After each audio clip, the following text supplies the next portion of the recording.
mais bii du am ko siy décédé. oui et ce qui est arrivé c'est un drame.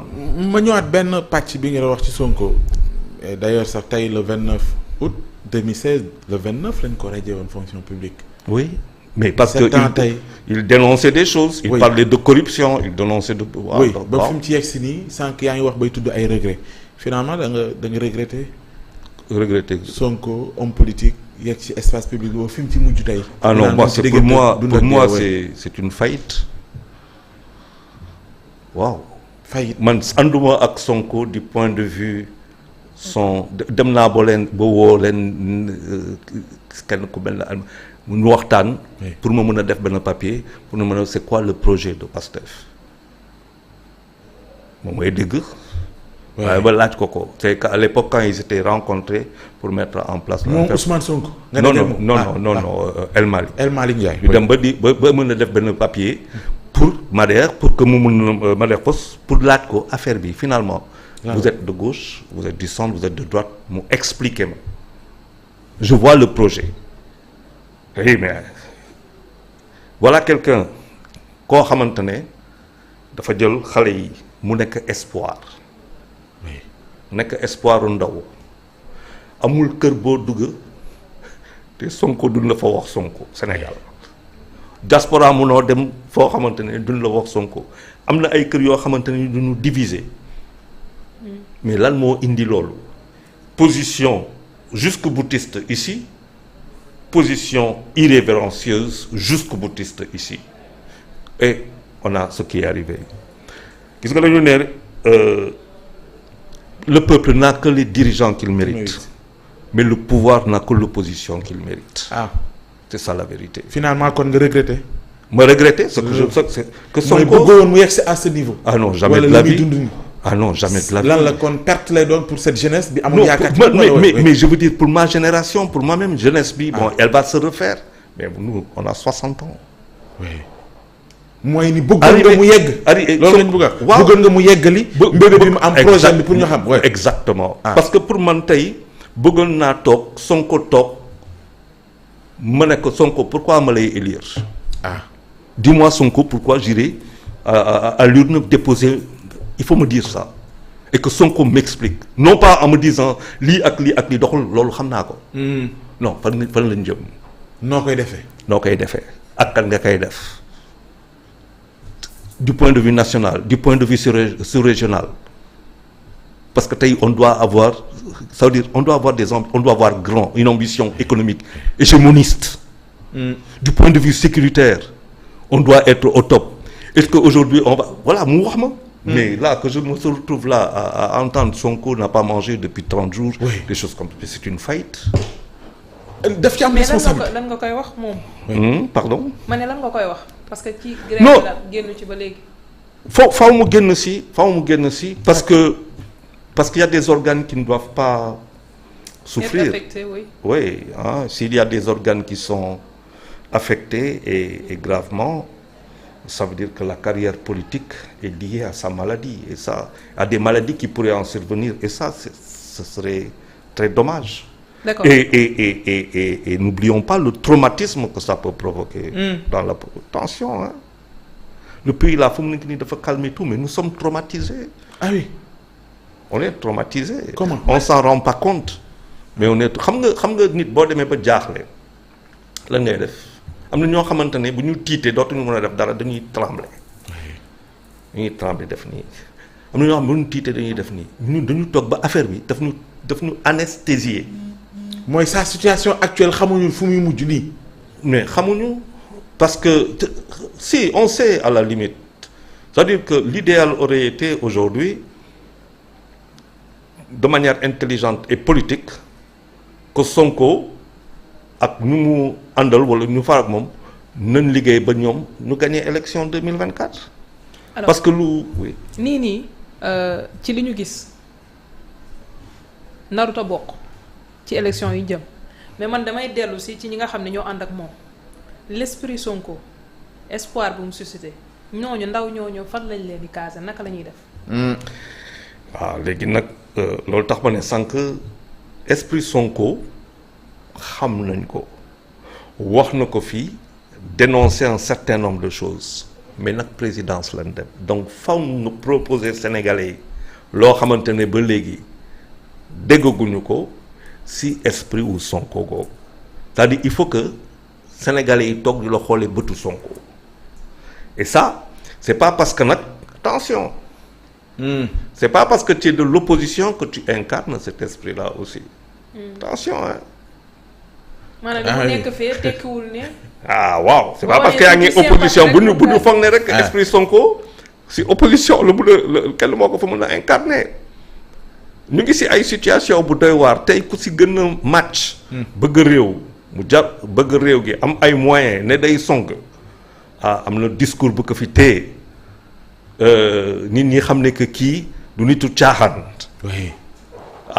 surprise day am Mamadou Ndiaye day jël affaire bi. Mamadou Ndiaye moom nañu xaar ba xam ku mu ak fan la ñu mën a yóbbu mais di nga ma woowaat fii ne ma loo ko gisee woon incha allah. oui non yaa ngi wax sànq nga ni yàggoon nga wax plan A B C D tey ñu ngi koy agiter dans l'espace ci biir parce que mu fekkee position yi bokkul ñii wax nañu lee docteur Diallo Diop yaa ngi koy tudd d'ailleurs moom moo ko soulevé mais boo jëlee ku mel ni Ayib Daffé très clair sur la question.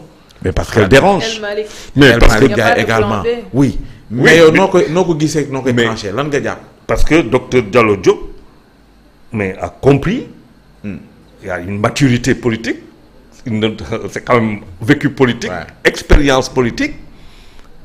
il demande lu mu laajte bu muy sànni affaire bi mooy que nit ñi converger autour de l'essentiel le plan A newatu fi mais ça veut pas dire que le projet est mort. projet bi day continuer. oui mais kan ci ñoom. léegi nag parce que am na ay tur yu ñu tudd ah. waaw Guy Marius Sagna ñu koy agité. mais oui. mais il faut rien écarter. léegi si biir beneen compétition commencé na. mais genre oui. Primaire ci biir. mais oui il faut loolu tax mën na la sànq stratégie parce que politique dynamique du moment la dynamique du moment lii la laaj mais dynamique bi laaju ko tey laaj na ko yàgg na. de la même manière que le président de la République a attendu le 3. du lan la ñu waxoon dañuy xaar joxe ay tur ba dëgg nañ tur ba tey. mais parce que tout simplement on n'a pas anticipé te loo léegi benn affaire moo am ay ku dul anticiper dinaa la jox suma réew. mais voilà. oui réew du caaxaan. réew du caaxaan.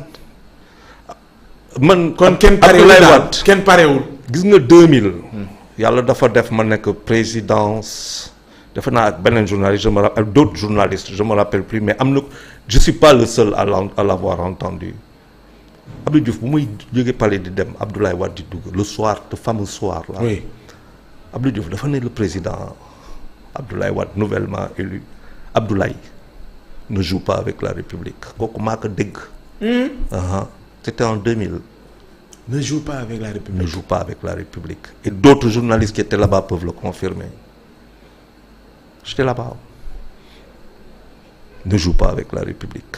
Ça veut dire que tey Sénégalais yi fa lañ toll. Donc cette notion de dégagisme bu ngay wax sànq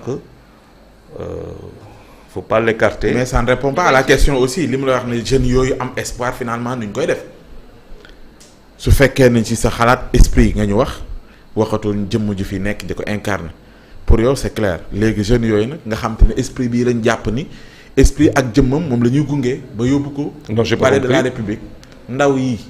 gëm Ousmane Sonko. waaw yàgg koo dégg. waaw mu jaay leen projet ñu gëm ko ànd ak moom. waaw tey ma nga fa mu ne. waaw ndaw yooyu ñu leen di xalaatal plan B. waaw ñoom ñu ne xalaatuñu ko. ñoo Sonko rek ba palais.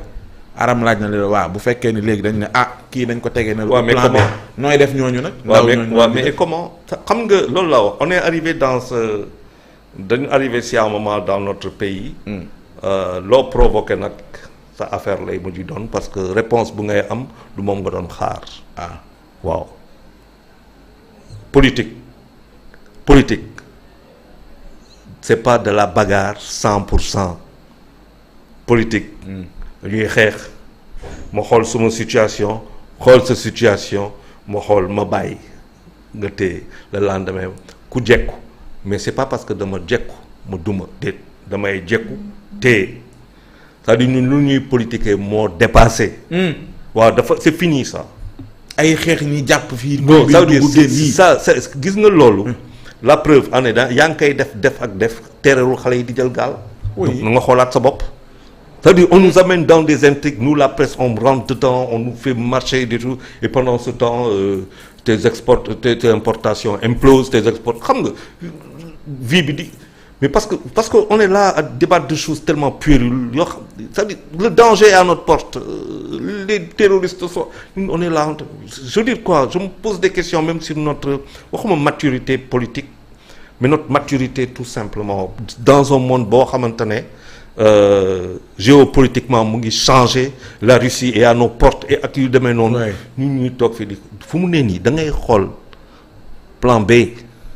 da ngay xool plan boo nee plan A. génn si tali bi ne pas fan ngay jaar. si kaw kan ngay jaar say mbokk. ay reyante lay doon mais gune yi naan ko namm naa la nag. non dégg dama la ne. waaw dama la ne. plan di ci stade yi dama la ne waaw non dafa am loolu feeling la. ah feeling. dama la ne léegi loo bëgg. da nga ne plan A da ngay génn def lan looy def plan A mooy lan. mooy Sonko ba pare. waa lu ngay defee fan ngay jaar. génnee ko fa mu ne. nga dem génnee ko après nga jaar campagne. waaw nga dem fan. nga wuti say parrainage. fan waaw. déposer conseil constitutionnel. parce que le Sénégal c'est comme ça. nu mu. oui lii de ne seen xel. yow loo jaar. xam nga dafa am loo xamante ne bu ñu ko foyee ba ñàkk ko. ci la ñuy xam lu ñu ñàkk. mooy que. réew dafa am yoon mu am ñoo xamante ne ñoo la gën a dof fuuf gën la former fuuf discipliné fuuf xam luy ordre ba pare am gànnaay dama leen sogg nga xam lan mooy yoon seen yoon moo xew Niger seen yoon moo xew Mali seen yoon moo xew Guinée il faut que les gens arrêtent on a frôlé des catastrophes Sonko ce qui lui est arrivé est malheureux. C'est le seul tey assistance xam nga réanimation lan la ventilation la boo amee problème rein c'est mécanique boo amee problème ñu tegal la ay tuyaux ay yu demee noonu bu fekkente ne son cas fa la ne vous imaginez ça de tout ce qui a été dit jusqu'à cette situation là on aurait pu l'éviter waaw mënoon nañ ko moytu. mënoon nañ ko moytu moi je le dis ça fait depuis 3 ans donc. Et sa responsabilité dans tout ça. La responsabilité de qui? Du président de la République. Quelle responsabilité? amu ko ci. non quelle responsabilité il faut me dire. dama la laaj yow yaa ne responsabilité. moo yore réew mi. xam nga boo nee la responsabilité. moom la ñu dénk réew mi. waaw lépp luy xew mooma. ça veut mu dire neex mooma mu naqari mooma suñu kaaraange. parce que sànq yaa ngi ko junj ba léegi. waaw nga ne on a frôlé. oui mooy ni mënoon nañu jàll ci beneen côté bi. oui di tudd ay dëkk yi nga xam ñu ngi koy dund jamono ji. waaw nga wax sànq phrase bi Abdou Diouf répété woon. waaw on ne joue pas avec la République. on ne joue pas avec buñ si yegsee ci dossier boo xam te ne ñun ñëpp ñoo ko suivre. waaw di dégg